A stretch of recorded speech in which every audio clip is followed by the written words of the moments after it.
خب ما با استفاده از فویل چند لایه فویل رو تا کردیم و با چسب محکمش کردیم تا با فویل قالب صورتمون رو بگیریم. حالا هم به خاطر اینکه بعد ماسکمون راحت از توی فویل در بیاد، فویل رو با چسب 5 سانتی میپوشونیم تقریبا.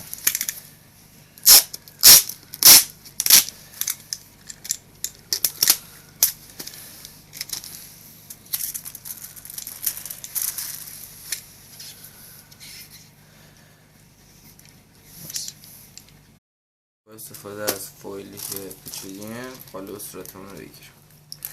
فویل رو میذاریم صورتمون، حفره چشممون رو فشار میدیم، بغلش رو درست میکنیم، زیر گردن اینجا رو درست میکنیم،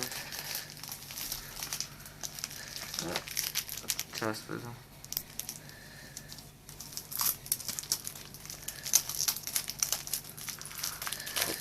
حالا زیرش هم دوباره اردکیشو قطع کن. خب حالا قالب صورتمون رو زدیم. برای اینکه بخوایم قالب صورتمون رو بزنیم از اون فویلی که تا کردیم میذاریم صورتتون رو، حفره های صورتتون رو توش در میاریم با فشار.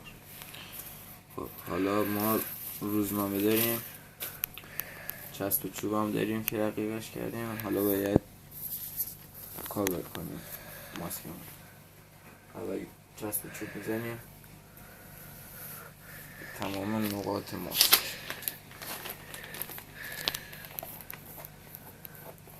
سعی کنین آروم بزنین که خراب نشه، فرم اولیه‌اش خراب نشه. حالا روزنامه رو میزنیم، دوباره چسب چوب بزنیم.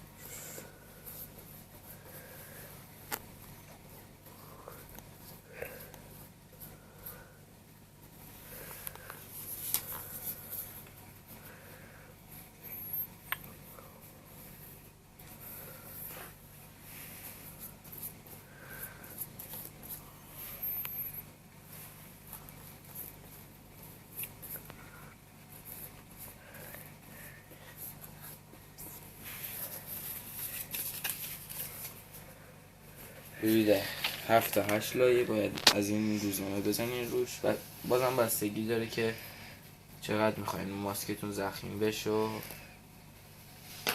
بهتر در بیاد.